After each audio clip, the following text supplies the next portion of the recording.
Well, I'm so lucky and honored to have you guys here. We now are like buddies. We're such we like big buds. travel together. We do panels together. You've been on our pod. I've been on your pod amazing. so much. I know. And me coming on your pod was an emotional journey for me, but it was very necessary. Did you have some good feedback after that episode? I mean, it was an avalanche afterwards. I mean, first of all, we both were crying with you. I mean, nonstop the story the whole is episode. incredible. But no, we got so much feedback from so many women just saying, I'm so happy that someone had the same experience and that maybe now I might know what was wrong. Completely. And I think a lot of people listen to my buckets. Yes. For infertility. And yes. You have to go through the check mark and put a check mark in front of every bucket to make sure. So I think it was a good lesson for, women at home. Definitely. To at least do some preliminary work and figure out why they're not getting pregnant. Completely. I'll first let you introduce yourselves and tell me a little bit about your backgrounds and then how you two met. My name is Mary Alice Haney, and I'm the co-host. So excited to be the co-host of the SheMD podcast. I was a fashion designer for years before that and was a fashion editor, magazine editor, West Coast editor, GQ, Marie Claire. I was at Condé Nast for quite a long time. Mm-hmm. And COVID hit, which caused me to have to shut down my fashion line because it was red carpet, cocktail. And my father got Parkinson's at the same time. So I went and did this deep dive on, my own longevity, turning 50, how was I going to stay healthy, and realized that there were not a lot of great women. First of all, there wasn't anything that out there in terms of the podcast space of what I wanted, which was a breakdown of women's health with real actionable steps. And so I started co-hosting my friend Molly Sims's podcast and bringing doctors that I wanted to interview. And then this gorgeous angel here walked in. And honestly, when I just started talking to her about her breast cancer journey, her PCOS, I'd never heard of PCOS. I didn't know anything about PCOS and how she had brought Ozempic for PCOS patients because it was an Ozempic episode. And I just, boom, was like, okay, this is it. This is my next mountain. This is my next chapter. I'm going to make sure that that we create something for this broken system for women's health. Yeah. So that's how it happened. Amazing. And you? My history is not as exciting as hers. I doubt that. I've just been a gynecologist for many years. Amazing. And, I practice, I was at Cedars for 20 years. I moved my practice to Beverly Hills a few years ago during COVID. And I've been solo practitioner, so it's been busy. I see all my patients. I deliver all my patients. I operate on all my patients. So I've worked a lot in the past few years. And the longer I stay in women's health, the more I realize how much we get dismissed in the healthcare system, especially when I became a patient in the system. And that was really, that was a big shock for me. I always knew that women would get dismissed, but I didn't know to what point. It's you don't even realize it sometimes, unfortunately, until it happens to you. And then you're like, oh, shit. Yeah.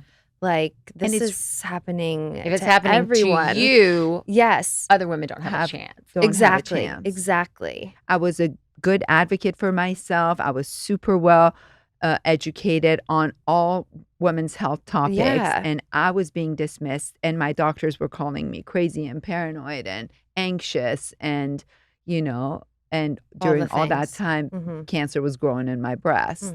So, sometimes I think like I had to, the reason I went to medical school was A, to save my own life, and B, be a voice for all the women on this planet who can't speak up or who don't know, what they need to know about their health. Was there like an aha moment for the two of you, or something that like really inspired you to start SheMD? Like, tell me a little bit more about like the staggering stats or about the women in healthcare and what's really going on. Honestly, I will give all the credit to her. Had I not met Mary Alice, I would have done what I was doing, which was just seeing patients, trying to educate my patients, maybe go on my Instagram once in a while when I was really frustrated, do a post, or go on random podcasts. But it wasn't until I met her And I always knew there was a huge problem in the healthcare system. But when I met her and she's like, you know what, we can have a podcast together and we can cover these topics and Yeah. educate everyone on it. And that was my aha moment. I was Right. like, maybe she's right. Maybe instead of having patients come to my office, because I'm really tired, I don't accept insurance. I stopped taking insurance mostly to spend time with my patients, but also because I couldn't see 40 patients a day anymore. Right. So that was, for me, that aha moment was when I met her and she said, let's do something. And why don't you talk about every little thing you do in your office in front of a mic so women, you know, around the country who don't have access to doctors like me can get the information. It is so important. And I felt the power of that too. Obviously, like you're able to speak to so many more women than you can actually face to face. And there's so much power in that.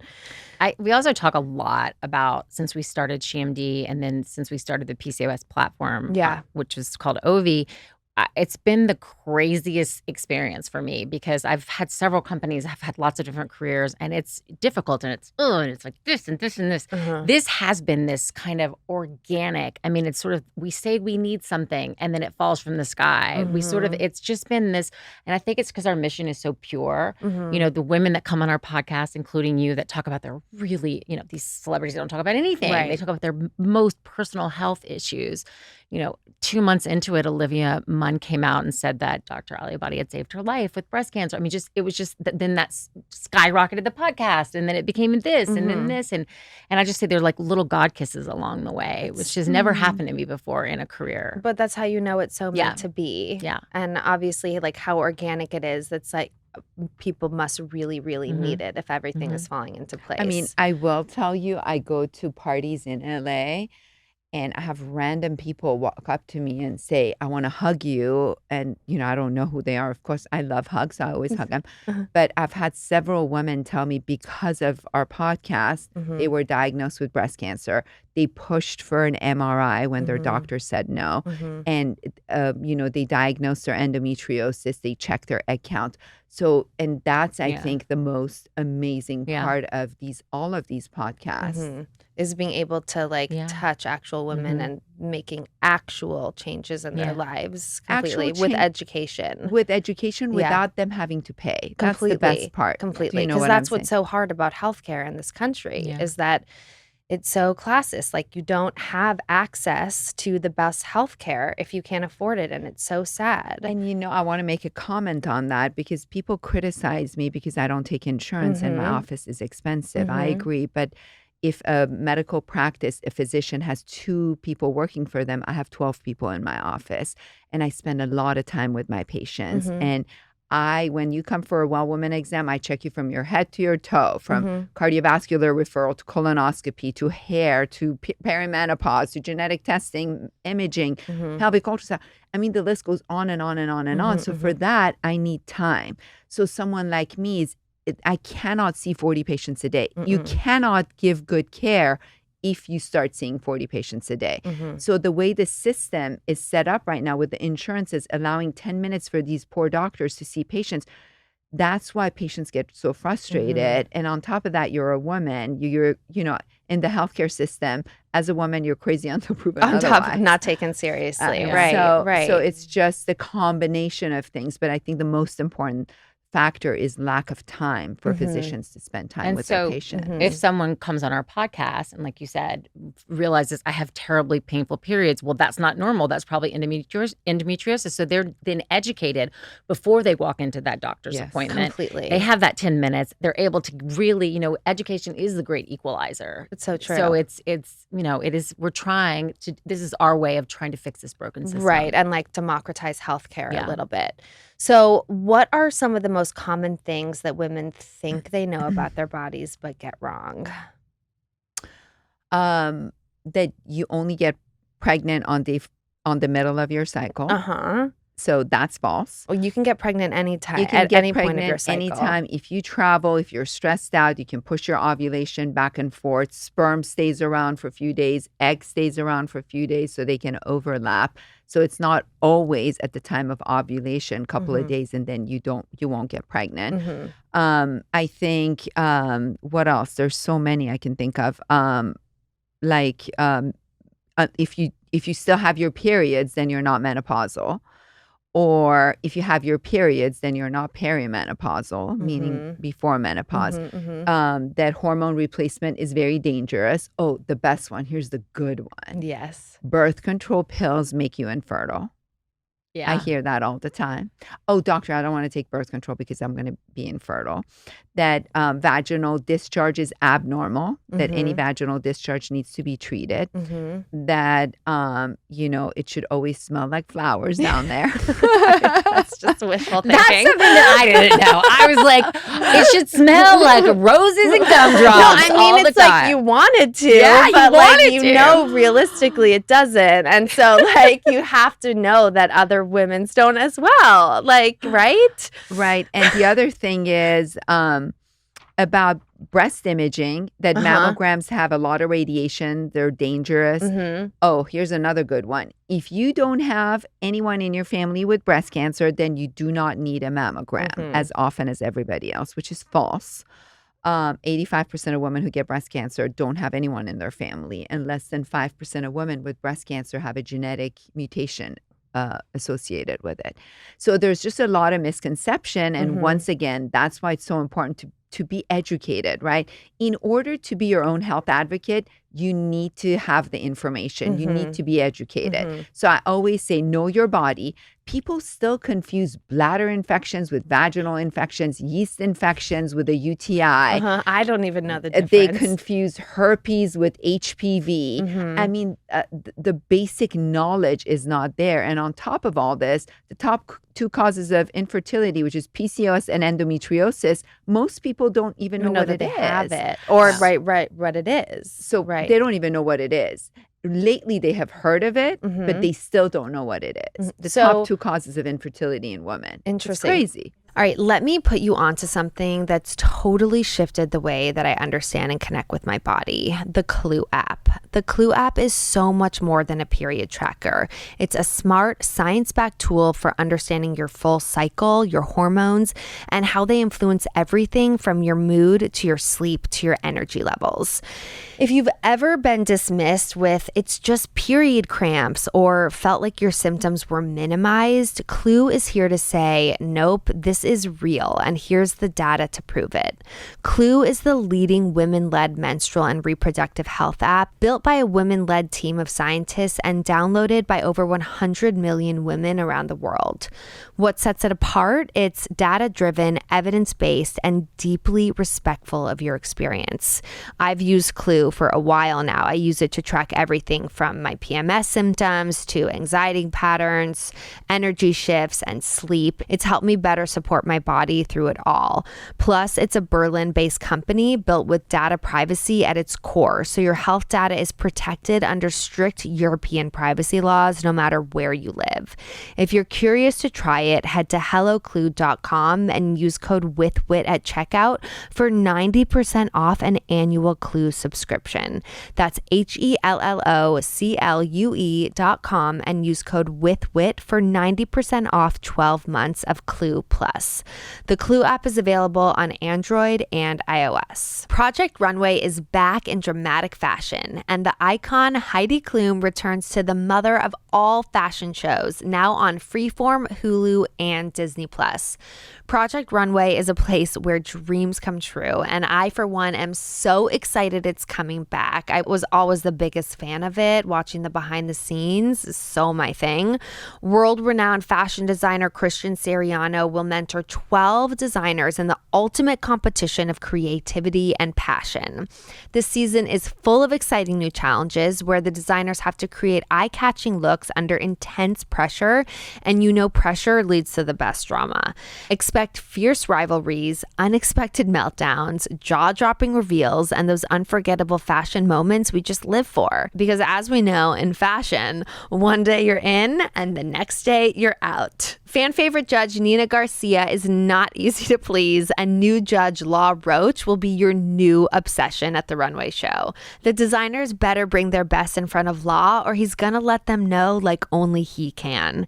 This season will feature guest judges Nikki Glazer, Sofia Vergara, Michael Kors, Zach Posen, Sarah Foster, Jenna Lyons, Christian Cowan, and the one and only Tyra Banks. Your favorite fashion competition show is back the way it was always meant to be. There are 12 designers, but there can only be one winner. Who will rule the runway? Project Runway, July 31st on Freeform, stream on Hulu and Disney+. Do most women that come to you, do the majority of them who are suffering from some infertility have endometriosis or PCOS? So my practice is a little bit different because all I see is PCOS and endometriosis. Okay, So my practice is a little bit different. I rarely see a 24-year-old who's coming for a regular checkup. Okay. I always say, my practice, I see all the dismissed women in the country. On Friday, I'm operating one patient's coming from Idaho for endometriosis surgery. The other one is coming from Florida. And when these patients come and see me, I had one from San Diego today.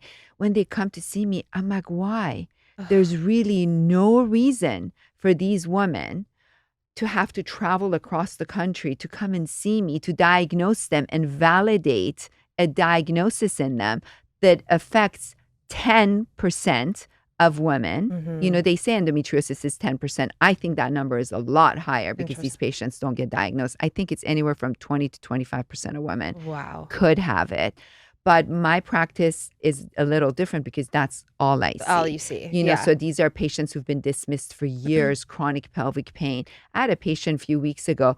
When I walked in, new patient, she said, I told my husband that I would be in a wheelchair in a few years. And her diagnosis is endometriosis. And what did her doctor say? What are these doctors are just telling them these are just painful periods, and painful periods are normal. It's in your head. I had a PCOS patient today who came from out of state to see me, and she's perimenopausal. She's been overweight all her life, irregular periods, facial hair, body hair, acne, all the symptoms of PCOS, anxiety, depression.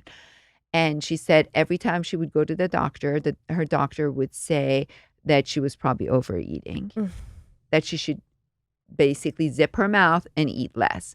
That's how these patients, I mean, she started crying in my office today. She's like, I know I have PCOS. I just need someone to tell me that I have it. Just need that validation. So they're not crazy. I have another story from today. This other patient goes to her doctor and says, I listened to SheMD podcast, and I was told that if I have dense breasts, in addition to mammogram, I need an ultrasound. Can you order an ultrasound for me? And her doctor says, ultrasound is for women in rural areas where they don't have access to care and they get diagnosed really late, and they use the ultrasound to stage them. Okay. And that's like, how do you, you can't, I mean, I can't have any comments about that. That's not true. Right. It's so so far from the truth. Like, how would you even get there? Right. So, but your reaction is the reaction of somebody that you're listening to your doctor. You're assuming that person is telling you, and if she had not listened to the podcast and gotten the right information, then she would have not gone and gotten that. Completely. MRI. There are things like that I can understand, that I would be like, wait a second, what? But for so many people, and I'm dealing it with Timmy right now, and I know it's not only women. I know that this is focused on women, but in healthcare in general, it just feels like like you said, the even when there's insurance, there's no personal attention. So everyone is just trying to do something as quickly as they possibly can to close the file. But there's no follow through, and there's no time to look at the whole story. And I notice that with women. I'm noticing that with my husband right now. He has a broken hip, and he can't even get an MRI approved. Right. Yeah. And he's just sitting there laying down not able to do anything, no one picking up their phones. It's so heartbreaking that we can't trust, obviously, this system. I want to go back to what you were saying about the mammograms really quickly, just to put this in. How old would you recommend women start getting mammograms? It depends on your lifetime risk of breast cancer. Okay. So I always say, if you know your first name, last name, date of birth, you need to know as a woman what your lifetime risk of breast cancer is. And you need to know that number at least by age 30. Okay. So why is that important? If your lifetime risk of breast cancer falls into the high risk category because you have extremely dense breasts, or because you've had family history of breast cancer, or if you have a genetic mutation, or if your mom or aunt had breast cancer, that will bump up your lifetime risk. Right. So it's a formula. We have it for free on SheMD. You can literally go punch in your information and it'll give you that percentage. I know my sister did that. I was too scared to do it. You cannot be scared to do it. Be scared of not knowing. Don't be scared of knowing. I know. I'm like an ignorance is bliss person, though. No. You know what that means to me? Tell me. That I'm telling you, this room behind the room behind this wall might be on fire, right? There might be a big fire in this room. You have two options. You can pull the curtain, look and see, and you see the fire. You pack your stuff and you run out. Or you stay here and you say, I'm not going to pull the curtain. I rather not know because it's too scary to pull that curtain. So I'm going to sit here. Well, then if there's a fire, you're going to die.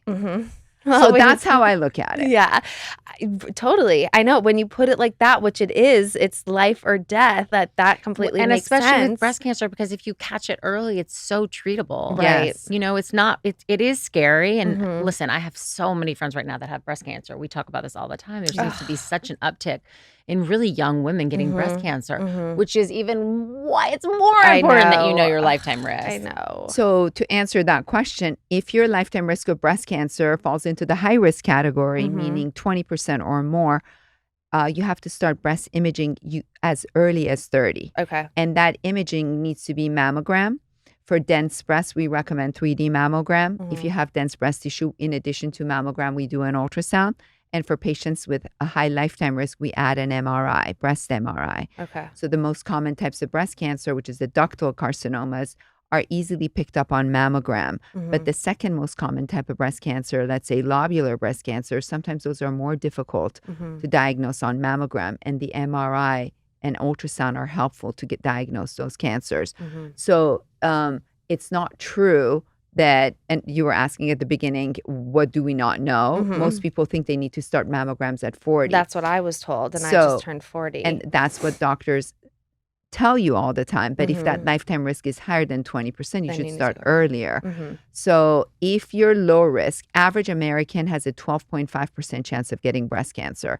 If I told you you're about to board a plane that has a 12.5% chance of crashing, you would think twice boarding that plane because 12.5% suddenly becomes a big number. SZA told us on the podcast, she goes, depends on where I'm going. I was like, oh my God. Like, don't say that. So to start, 12.5% is a good risk. Right. You know, okay. you don't want to take a chance. So you do want to do your mammograms. But I actually recently did a post about this. Where you do your mammogram, which machine you use, and which radiologist reads it is also important. Because you can be your own health advocate.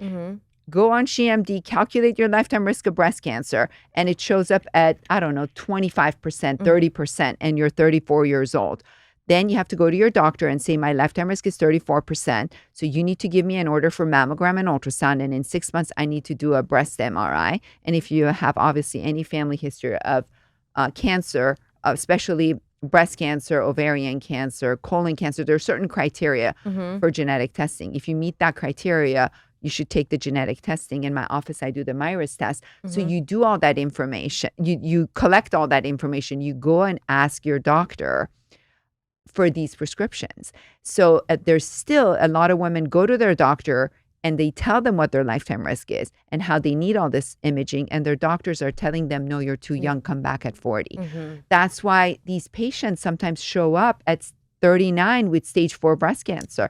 Every time I hear of a young girl diagnosed with aggressive cancer at a young age, I tell myself they probably had a high lifetime risk. and they didn't know about it, so they didn't start imaging early. I just don't know how a doctor can reject imaging or They do it all the questioning. I time. just don't understand that. Like, if a patient wants to know something about their body and they're either willing to pay for it or go through insurance, then how can a doctor just reject it? Like, I had my one of my best friends from college. I just told her this story. One of my best friends from college listened to the podcast, loves the podcast, and did her lifetime risk. It came back high. She went to her doctor. She says, "I need an MRI." He said, "No, you don't. I'm not going to give it." And she pushed and pushed and pushed. Gave her an MRI. She had breast cancer, got a double mastectomy, and she just said, if I hadn't listened to the podcast, I would absolutely not There know you to go. do that. so I mean, that gives me chills. But it completely- happens yeah. all the time. Yeah. So going back to which center, right. you want to make sure right now there are second generation Hologic machines out. Most facilities, big hospitals have them. Okay. So especially if you have dense breast, you want a 3D mammogram, because when you do a 2D mammogram with dense breast, your images in the middle, it's just a white shadow. I mean, And dense breasts do not mean, that's one thing I had to learn too. It doesn't mean that you've got ginormous breasts. When I Right. first It thought just means dense- that the tissue in there, or is it tissue? it's the tissue, but it's an it's close mammogram. It's together. an imaging finding. You can't touch your breast and say, I don't have dense Yeah, breasts. this is important. Right. So the radiologist will Ah. tell us whether or not you have dense breasts or not. That's Okay. number one. The machine used is very important right now. The newer generation Hologic mammogram machines are amazing. Okay. The resolution is so high that the images these doctors see are amazing. Sometimes the radiologist I work with, Dr. Ben David at Premier Imaging, he sometimes calls me and he's like, you send me these old mammogram images. I can't see anything in it. The resolution is so poor, but the report says, well, dense breast, benign. But Right. benign doesn't mean there's nothing in there. So you need to make sure the location that you're doing your mammogram has the most has the updated most technology. updated technology. Yeah. 2, you ideally want a breast radiologist to read your images. Okay. Do you know what I'm saying? So these are fellowship trained breast radiologists. That's all they do. They've been trained to look at breast tissue. Okay. Right now, there was a big center in Los Angeles. I moved all of my patients to this other new location from this center because I was told that body radiologists are starting to read mammograms, and that concerned me. In period of 3 weeks, I picked up 4 breast cancers at this new center with the new machine and the new radiologist. Was that just specialized in the breast? Yes. Yeah. And one of them Wow. had an ultrasound at this old facility 2 months prior, And didn't find anything. and they called it benign. Oh, And my she has God. stage 3 breast cancer right now. Oh my God. So full that's body why I always chills. tell my patients, I fight so hard You're for my amazing. patients, but it takes so much. I have to fight. Mhm. And I always tell Mary Alice, it's not just patients who get dismissed and they get, the gaslighting. It doesn't only affect patients. Mhm. They do the same with doctors who want to try to help women. Mhm. Yeah. Why are you ordering so many tests? Mhm. Why are you ordering an MRI? Your doctor is paranoid. So it goes both ways. I get that heat for being an advocate for my patients. Mhm. Mhm. Do you But know you what I'm have saying? to. You'll I take actually it for them. had a Yeah. comment. I had to delete it. I never delete any comments on Instagram.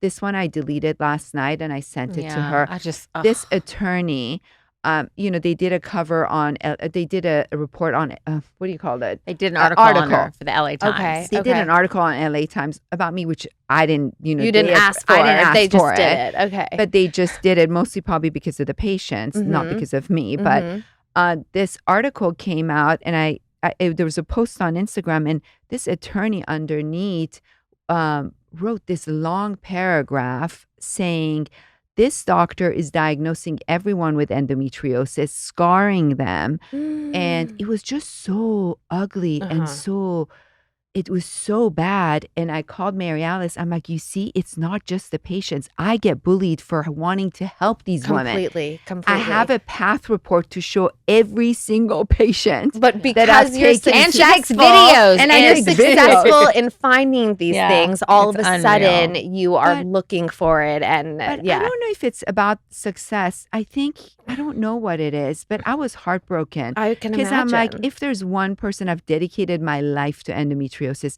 I've scoped so many patients. I don't even remember last time I didn't find endometriosis.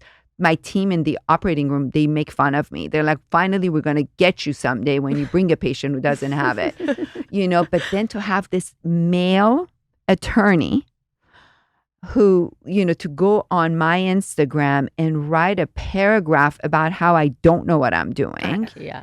Those are the comments, though, that you have to let go. It's I so know. hard. I told her as you delete it, yeah. and then you don't do anything with it. Did you write back him anything? No, I would never. Yeah. But that's what women go through as patients too. Do you know what I'm saying? Yeah. Because we're all crazy. We're all lying. We're all cheating. We're all not doing the right thing. We're all crazy in the head. That's why I always say women are crazy until proven otherwise in the healthcare system. Everyone leaves with anxiety medication, antidepressant. No, completely. Oh, you're probably depressed. You're gaining weight. You're probably depressed and you're eating. No one wants to look at the root cause. Why does a 13-year-old have an eating disorder? Could it be that you're missing PCOS in it? I would say yes. I would say every girl with eating disorder needs to be ruled out for PCOS. Top of the list. Interesting. Why is that? So we don't know because sometimes a lot of times, so polycystic ovarian syndrome affects 15% of women in this country. If you go to other countries, it can go as high as 23%. Very, very common. Top cause of infertility on the planet for women. And majority of these patients don't get diagnosed. And it's a combination of symptoms from irregular periods to elevated testosterone symptoms like acne, hair loss, facial hair, body hair. Most of them have mood disorders. They suffer from anxiety and depression. 75% of them gain weight, even though they're doing exactly what that skinny girl is doing, eating and exercising the same way, but they can't lose their weight.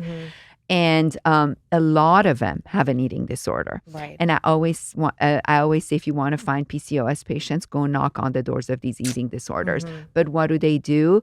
Instead of finding them endocrinologist, a good gynecologist, a PCOS expert, I'm not saying they don't need a psychiatrist, but that's not the only person they need. But the only person they see is a psychiatrist or a therapist dealing with their eating disorder. And no one wants to really look inside and say, wait a minute, you have all these high testosterone symptoms. Completely. So it's just at every stage in life, you can see this. Right. So, I'm not one to gatekeep. I'm going to tell you about one of my favorite new things in my wallet. It's small, colorful. It helps me get everything I want and need. Everyone knows about Venmo, but did you know that Venmo has a debit card that connects directly to your Venmo balance so that you can Venmo everything? Coffee and boba, makeup at Sephora, sandwiches, movies to rent, groceries, anything, you get it. It's so convenient because you can just spend the money that's already in your Venmo balance. And sometimes I tend to forget about or not even realize that I just have money sitting there that I could be using to buy all my usual weekly purchases. One of the best hacks is to use Venmo to settle up before you pay the bill, so your balance is ready to cover the total of a dinner out with friends. All you do is swipe the Venmo credit card and boom, taken care of. But the main selling point is that the card actually Venmos you back, similar to a credit card, but not a credit card. When you pay with your Venmo debit card, you can earn up to 15% cash back at some of your favorite places. A win all around. Venmo everything with the Venmo debit card. Visit venmo.me/debit to learn more and sign up today. Visit venmo.me/debit to learn more and sign up today. Venmo purchase restrictions apply. The Venmo MasterCard is issued by the Bancorp Bank N.A., pursuant to license by MasterCard International Incorporated. Card may be used everywhere MasterCard is accepted. Let's chat about boob solutions, shall we? Sticky cakes have truly saved me. They're the nipple covers I didn't know I'd been searching for my whole life. So I actually first discovered them. My stylist was using them in a shoot and we just kept running into the same issue. Super cute tops, but just no straightforward bra solution that actually covers up my nips. So that's when Cakes came in and solved it all. Sticky Cakes gives you seamless, flattering coverage even under the sheerest tops, and they actually stay put, but without the ouch factor when you take them off. It's not like a ripping Band-Aid off situation. The design is genius. There's this little adhesive-free nip nook in the center that protects your most sensitive area, so you get secure coverage without ripping your nipples off. And they're dermatologist tested and approved for sensitive skin. They come in different shapes and sizes, from Cakes Itty Bitty to Cakes Plus, even triangles for teardrop shaped boobs. Their covers went viral because women from all stages of life, from puberty to postpartum to post-mastectomy, felt supported and confident wearing them. Today, Cakes Body is on a mission to provide boob solutions for all women that make them feel flattered and free while supporting women's health causes. They recently launched a fully funded childcare credit for all employees. How incredible is that? I've been wearing Cakes Body nonstop this summer. They're truly a game changer. Try them for yourself. Go to cakesbody.com. You can even use code with.Whit for 20% off your first order this summer. Ever wonder what's really going on inside your body? Not just the basics from a quick checkup, but the full picture of your health. That's exactly why I chose Function Health. It's the only platform that gives you access to over 160 biomarkers, things like hormone levels, heart health, inflammation, toxins, stress, and so much more, all in one place tracked over time. You can even add multi-region MRI and CT scans, giving you a whole new level of insight. With Function, you're not guessing, you're actually testing. Most of us don't dig into our health until something feels off, and then we're Googling symptoms and hoping for the best. Function Health offers you information most people never get access to without the fear or fluff. Top health minds like Dr. Mark Hyman, Dr. Andrew Huberman, and Dr. Jeremy London are all behind Function Health, and I understand why. Lab visits are quick, available at over 2,000 locations nationwide, and membership is just $499 a year. That's $1.37 a day for the kind of health data that could cost over $10,000 on your own. And Function doesn't push supplements or prescriptions. It's just clear, powerful data made to help you take ownership of your health. If you're ready to stop guessing and start knowing, learn more and join using our link. The first 1,000 get a $100 credit toward their membership. Visit www.functionhealth.com/withwit or use gift code withwit100 at sign up to own your health. One of my questions was, what's something every woman should be doing? But it's like at any stage, it's different. I have in here 30s, 40s, 50s right now, because I feel like that's the people who are listening to this podcast the most. But I sit here and I think like there's just so much information that it's very, very overwhelming. And then I get to be the person where I'm like, okay, now I'm not going to listen to any of it, because like I just don't know what to take and what not to. That's my job on the podcast. Yes. Is to make sure that if you're listening, I ask the questions that you want to know. Yes. And she's such a great teacher and really breaks it down into, really actionable things that you can take, just your little, like you can write it all on a piece of paper. And, half the time when we go speak, you see the women in the audience, writing down. I know. Like, this is what I need to do. This is what I need to ask my doctor.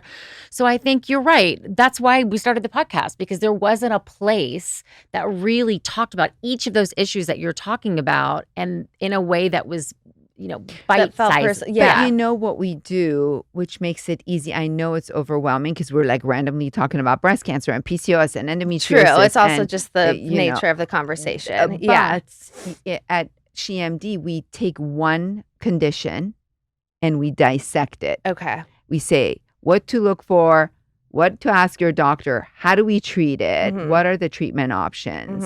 So we break it down. So by the time you finish listening to that podcast episode, hopefully you know as much as you need to know about that topic. About your specific so situation. It's very detailed, and this is overwhelming. Women's health is overwhelming, and it's hard to expect patients to know all this. Right. But unfortunately, certain basic things you need to know, and you need to educate yourself. Completely. And if you keep listening to these podcasts, then by the end of the year, trust me, you're going to be super aware and proactive. and proactive. So what would you say? Let's start at 30s.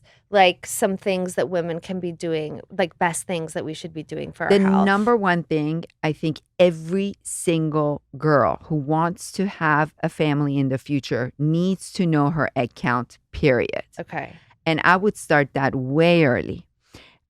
At 18, everyone needs to have a baseline egg count. Okay. Everyone needs to have a baseline pelvic ultrasound.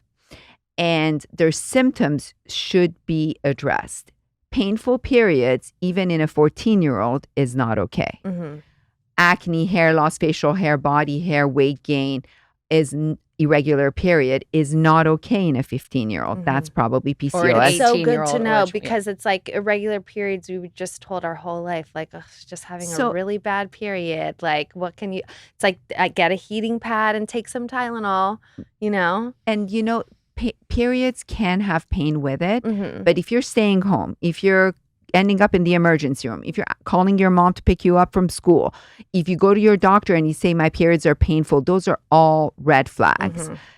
If you have some cramps, you take 2 Advils and you're done and you go on with your life, that's okay. Mm-hmm. But it cannot affect your life socially. If it does, that's not normal. Okay. PCOS needs to be addressed. Eating disorder in teenagers need to be addressed. Mm-hmm. Their egg count needs to be checked. Hormones need to be checked. So that's just your baseline, right? So lifetime risk of breast cancer. Yeah. But that's Every woman. older. Uh-huh. That's older. That's older. So that's like 20. Yeah, because I just had my fertility doctor on, and she was just saying how she tells people not to get so nervous about it, and that if their periods are regular, to try. Like I was saying, how young should you start freezing your eggs? Like if So it depends, right? Mhm. I have a patient at 15. I'm freezing her eggs. No way, because Yes. her egg quality and not number quality. is low. No, not Because quality. Low, So I mean low number. count, Sorry, right? yeah. So you cannot test egg quality Right, on right. any blood test or Mhm. ultrasound, but we can look at egg count. Mhm. You can do that by doing an ultrasound and maybe checking follicles, or you can do a blood test. You don't need to panic and check a egg count in a 15-year-old. But if that 15-year-old is having very painful periods, Mhm. she ends up in the emergency room, she can't function, her mom is bringing you to the office, you better check that egg count. Okay. I have a patient I recently saw maybe a month ago. She's 14 years old. Her egg count is her AMH, anti-Müllerian hormone, is a blood test. Her egg count is 0.8. It's the egg count of a 40-year-old. Had I not been her doctor, she would have never been able to have children. Because Was it endometriosis? Probably. I'm doing a full workup as far as you have to do chromosomal analysis. You have to look for other causes. But I'm freezing her eggs. Wow. With the permission of her parents. And these are women, or these are teenagers that came in with other symptoms. With other and symptoms. then you're finding. So this if you and have a helping them. teenager who Mhm. has normal periods, they do have a little bit of acne here and there, you don't have to panic and bring them in. Mhm. But I would say at 18, I would love to have a baseline egg count because Okay. you don't know how It's many a simple egg- blood test. It's Yeah. a simple blood test. That Why makes not do sense. it? Completely. One of our assistants, after listening to our podcast, went to her doctor in Los Angeles and said, I listened to this podcast. I'm 24 years old. I've never done my egg count. Can you do a blood test? Her gynecologist said, absolutely not. It's malpractice to do an egg count in a 24-year-old. You're fine.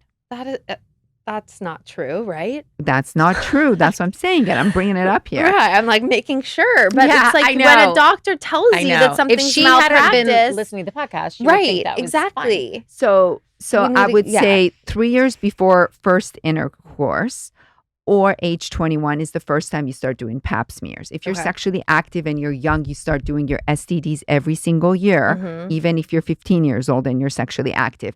Every teenager needs to be screened for PCOS, for endometriosis, and very importantly, mothers, if you're listening to this podcast, please screen your children for PMDD. Okay. It's a severe form of PMS that affects a lot of teenagers, and it can destroy their life if you don't recognize it. Wow. These are girls, for 2 weeks before their periods, their mood completely crashes. They become lethargic. They start fighting. They get angry. They destroy every relationship. Mhm. And then as soon as their period starts, a couple of days later, they're back to normal. Mhm. Mhm. So, and they take, I always say they 2 weeks out of the month, they destroy all their relationships, and then they put an effort for 2 weeks building it back up. And then it's a this vicious cycle happens until they lose their self-confidence, their self-esteem, they lose all their friends. Yeah. And so PMDD is another thing that I want everyone, we should do a podcast on that, Sure. that needs to be screened in a teenager. Obviously, eating disorders we talked about, mental health, all of that needs to be addressed. By 25, or at age 25, I start doing genetic cancer testing. Why is it important? For patients who qualify, they have certain cancers in their family, like ovarian cancer, breast cancer under age 50, colon cancer under age 50, high-risk family histories. I do a genetic blood test in my office called MyRisk.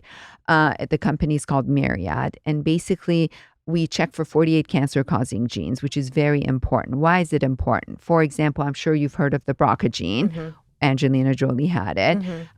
There are other genes associated with breast cancer, but let's say we talk about BRCA. BRCA patients have to start breast imaging at 25, not 30. My sister-in-law has it. Timmy and I were tested and we don't have it, which is good. Yeah. But do you know what I'm saying? So Yes, at 25. I know. So that's why genetic testing needs to be done at 25. Got it. By this time, you've already had an ultrasound. You know your anatomy is normal. You know you don't have PCOS. You know you don't have endometriosis. You know your egg count is normal. Your hormones are all good. Your genetic test is done. Now, as you approach to 30, that's when the family planning comes around. For patients with endometriosis and PCOS, I recommend egg freezing between 28 and 30. Okay. Because both conditions affect the quality of the egg. Again, because we don't have a test for quality of the egg, it's important to just freeze the eggs at that point, especially for women who don't have plans for pregnancy anytime soon, or they don't have partners. There's a lot of young women with endo and PCOS who don't have partners. For patients who don't have any symptoms, their egg count is good, they can freeze a little bit later if they want to. Okay. The issue with egg freezing is the cost of it, right? When you're young, most people don't have the money to freeze it. But if you have the money and if you have these underlying conditions, you should absolutely freeze your eggs. And then, so we talk about fertility, pregnancy, and then in your late 30s, early 40s, that's when perimenopause can start. Average age of menopause is 51 and a half. 7 to 10 years before menopause, you can go to perimenopause. The range of menopause is 45 to 55, average being 51 and a half. Okay. So if you're going to be menopausal at 45, you can start perimenopause at 35. Right. So you can't say because I'm in my late 30s, I'm not perimenopausal. That's another myth, right? That we totally talked about. could be perimenopausal right now, and Absolutely. I just don't know. You just don't know. So screening for those symptoms are very important. Irregular period, hot flashes, night sweats, brain fog, hair thinning, vaginal dryness, painful sex, weight gain, joint pain. I mean, the list, anxiety, bladder symptoms. I know, it's so hard to know what's going on. Yeah. It's You're like, do I hate my husband or am I perimenopausal? Do I need to divorce? Am I just like tired Are my and kids overwhelmed? nightmares or is that perimenopause? So you screen for perimenopause. Right. And you just do a number of blood tests to look at your hormones. Clinical, right? Okay. All of symptoms. these stuff except the egg count is a lot of it is clinical. Okay. And then, at 45, you have to start, I talk about colonoscopies. For patients with family history of colon cancer, you start 10 years before your relative was diagnosed with colon cancer. So if your, mom had colon cancer at 45, then you start your colonoscopies at 35. Again, family history becomes very important. And a cardiovascular risk at age 40, I start screening all patients for cardiovascular risk. Right now, patients would go and just get their cholesterol checked and triglyceride and LDL and HDL, and they would go home. Now we know so much more about all the lipoproteins in the blood. Instead of cholesterol, a better value to look at right now is your ApoB. So just if you know your cholesterol number, you need to know what that ApoB is. ApoB, imagine it's a bucket of all the bad particles in your blood that can cause plaque. Okay. And so it's important to know what your ApoB is, not just looking at your LDL number. And you ideally, most cardiologists will tell you that your ApoB needs to be less than 50. So when I did mine, I was like 110. Oh my God. Right. And I don't drink. I've never smoked. I've never done drugs. I've never been overweight in my life. I actually was 20 pounds lighter than what you see when I was younger. And I mean, I live a very healthy lifestyle. I eat healthy, but I have a lipoprotein(a) mutation, which you need to know if you have it or not. Right. And it's a simple blood test. Insurance will pay for it. 20% of the population carries this lipoprotein called lipoprotein(a). Patients with lipoprotein(a) are at a higher risk of making plaques in their heart. And they're at a higher risk of having an early heart attack. So for example, if I have a patient who says, my dad had a heart attack at 45, guess what? At 30, I'm checking her lipoprotein(a). Yeah. Because sometimes you need to intervene years before the heart attack comes. So that's another cardiovascular screening that I do. That's amazing. I know my internist is also a cardiologist, which I heard is important. It's good to have that. But still, not all cardiologists are checking your ApoB No, or I lipoprotein(a). haven't even heard of that. And maybe he said something to me about it when I was there, but I didn't listen. Check but your now I'm labs. going to, because Timmy's dad has had heart attacks. And check your own labs. That's why. Be your own health advocate. Check my own labs. Know the numbers. Know the ranges. It's not that hard now to find out what are the healthy ranges of things. And one more thing I want to add. Yes, family history of dementia. There's another genetic test I screen for, ApoE4. Patients with ApoE4 have a high. It doesn't mean you're going to get dementia, but it means you have a higher risk of developing dementia in your life. And if you have that, there are things we can do also for it preventatively. One of them being hormone replacement can help reduce that risk of dementia. The importance of hormone replacement is around 7 years around the time of menopause. Less than age, between 50 and 60, you get the benefits from it. Okay. Most of the benefits come below age 60. So you need to know if you have the dementia gene. Again, it's a blood test. I probably do. You probably I need to take that. That test I definitely need to take. It's scarier for me because my grandma, my aunt, my mom was just diagnosed. I have one. So and most people, a lot of people have So one. have you been starting to do the hormone Yes, I did therapy? hormone replacement in perimenopause. The number one factor by far is exercise. Yeah. And I would say number 2 is sleep. So if you exercise regularly and if you sleep at least 7 hours per night, uninterrupted, you should be okay. Again, having this gene doesn't mean you're going to get Alzheimer's. Right. It just But you can be increases your proactive. risk. Completely. Taking omega-3 fatty acids, like 2,000 milligram a day, can help. Keeping your homocysteine down can help. Keeping your inflammatory markers down. Right. Keeping stress down. So it's a combination of all of those all things. of it. So if you can't just look at one gene mutation, but it's good. These are all important things to know.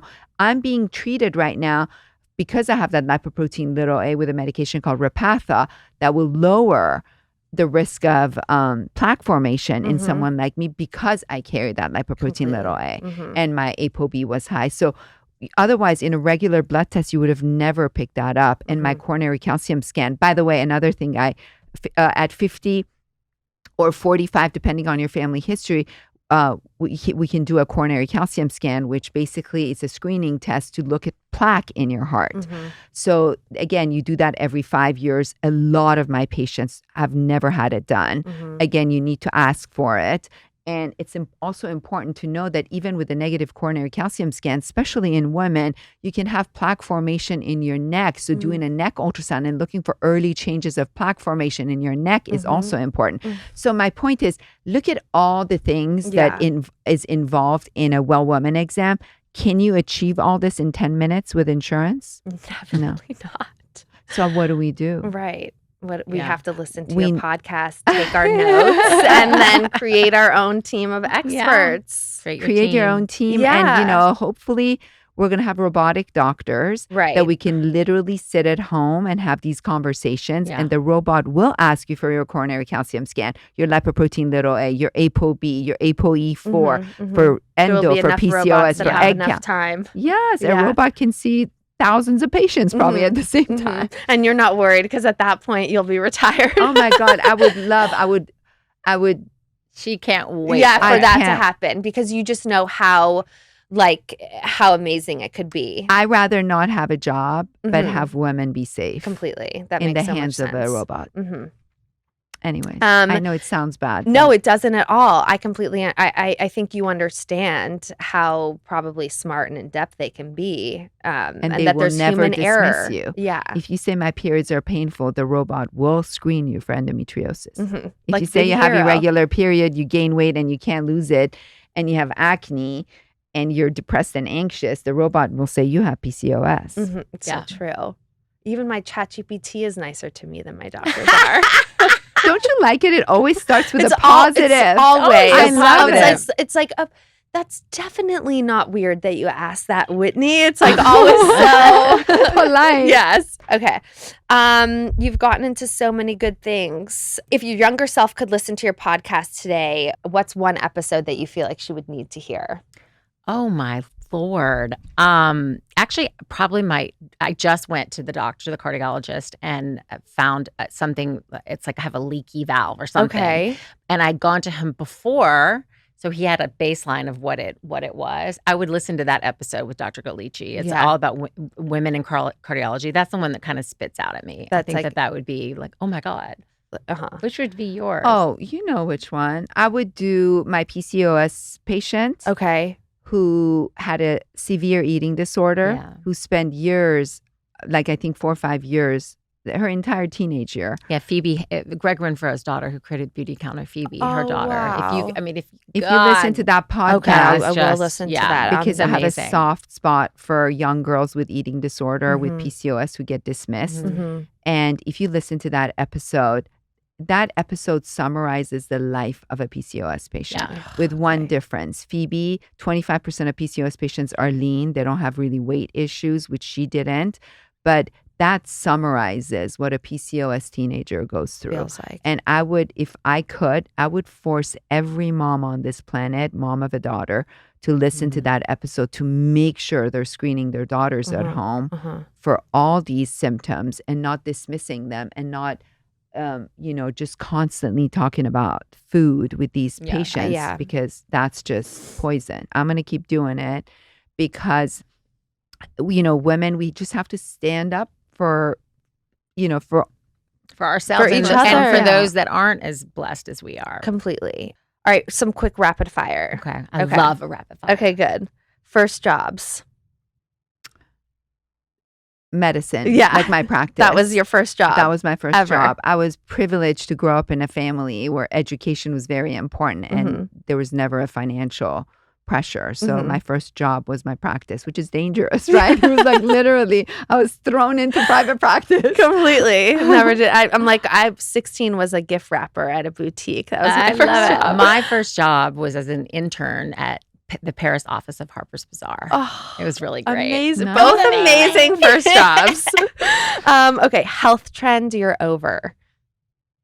What is it? A health trend you're over. that you're over. Like a health trend that you're just not into. Are there any health trends right now that you just feel like could go away? I'll tell you one that I'm not sure about. Tell me. Is because I'm hearing a lot of different things about seed oil.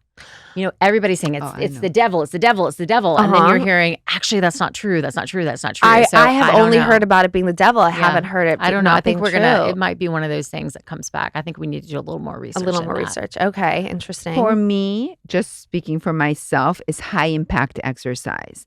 I used to get really exhausted and tired, and I think for me it would backfire on me. Like if I would do a boot camp, I think it was more inflammatory for me. Your cortisol levels. And my cortisol levels would shoot up. I would be miserable doing it. And now when I do yoga or if I do Pilates, I think for me, these exercises are so much more rewarding when it's mind and body and not just being tortured. Completely. So it doesn't have to look like that. Yeah. Is there a health trend that you're really into right now? For me, is sleep. Sleep. Because I've been sleep deprived for 30 years and I go out of my way especially after my breast cancer diagnosis, Mhm. especially after she keeps reminding me that how important After it is she for came me to into your eat. life, I'm like, and you don't created take this whole care of other job for you. Myself. I don't take care of myself, and I know, try and you to came do in here it. starving. You need to take Exactly. The woman doesn't eat or sleep. We're going to feed her after this. Okay, yeah, sleep, So- and that's not even a trend. Sleep Sleep should is- just be a non-negotiable. For me, it's a but trend. for It's you, a it's a trend. trend that you're on right now. Yeah, Mine is a cold plunge. yeah. So We you are into it. when I say I'm into it, this You is my love it. second day. And I still can't get my boobs wet. I'm still like on my knees. I'm like this. Oh How my long do you God. last? 2 minutes. Just so from here. Oh, so you much. haven't gone from I up haven't here gotten yet. above my boob. Like, Oh my I'm still God. under boob. But everything I've read, and I'm not a longevity specialist, Mhm. but everything I've read, cold plunge, I don't know if we have studies for longevity, but it's amazing for inflammation. Right. Yes. And my back's been So hurting I me, don't and know I think it is that- helping. Yeah, I don't know. Yeah, exactly. Mhm. Inflammation. So I Mhm. don't know if you're doing cold plunge that you live longer. I don't know. I But haven't maybe seen- you just live better, but You you're live freezing. better. I know a lot of people have said it like revs up the system and then you burn calories faster and you're in a better mood and all that stuff, but I can't. I've got it. It's the hard. shock proteins. Yeah. Yes. I'll let you know how it goes. Okay, pap smear. How often? Really? So it depends. The one dangerous thing with pap smears is, they say if you have 3 normal pap smears in 3 consecutive years, you can skip it, right? You don't have to do it every year. The problem with that message is when you tell women you don't need a pap smear, then they don't show up for their well woman exam. Mhm. So I think we need to, I'm always hesitant to say you don't need a pap smear because well woman exam, as we talked about, is not just the pap smear. Right. So having said that, for patients who have normal pap smears, they've always had a clean pap smear, no HPV, Mhm. no history of HPV, then skipping 1 or 2 years is fine as long as they still go for their well woman exam. Got it. But for patients who have the high risk HPV, which we screen for, then they need to be watched very carefully. And Mhm. abnormal pap smear is a whole new episode Right. of coming in. coming in that we need to cover because Mhm. there's a lot of confusion about HPV. Mhm.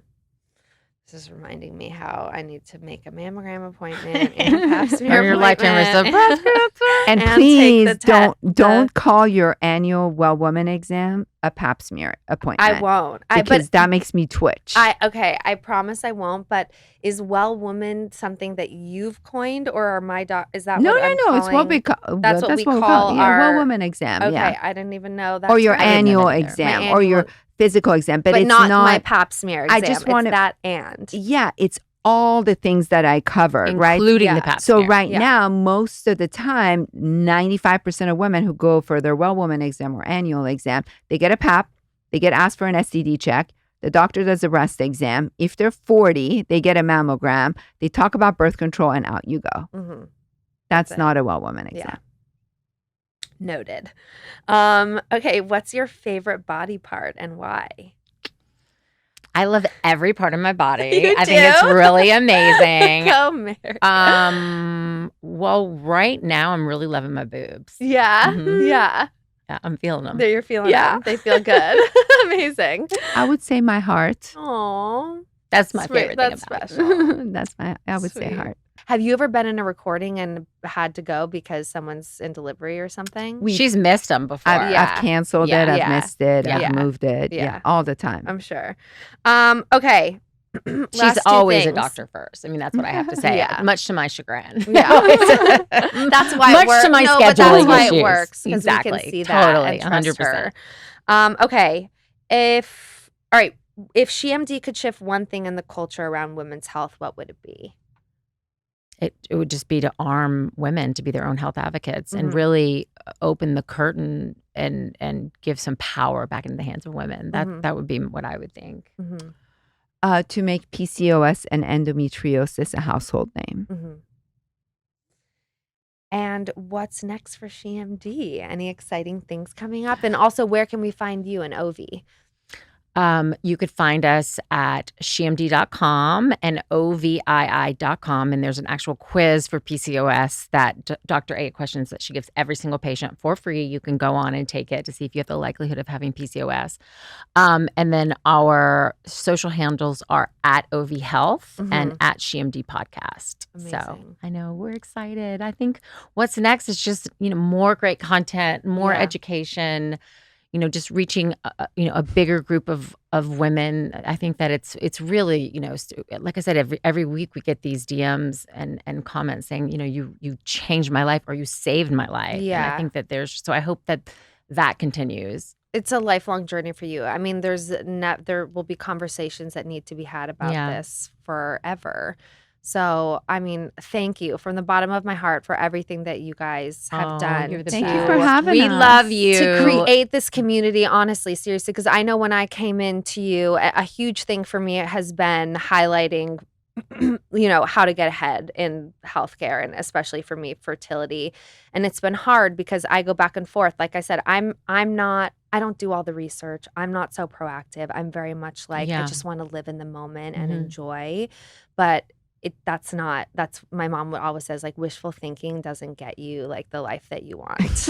You can't wish it away. No, you can't wish it away. Be positive. Be positive completely. Be positive and have hope, but you can't wish these things away. There's no one else that's going to take charge of your healthcare journey except for you. 100%. And let me remind you, in medicine, knowledge is power. Because if I know that you have a genetic mutation that will predispose you to certain condition, I'm able to block it. Completely. It's hard when you don't know and it explodes, and then we have to work backwards to fix it.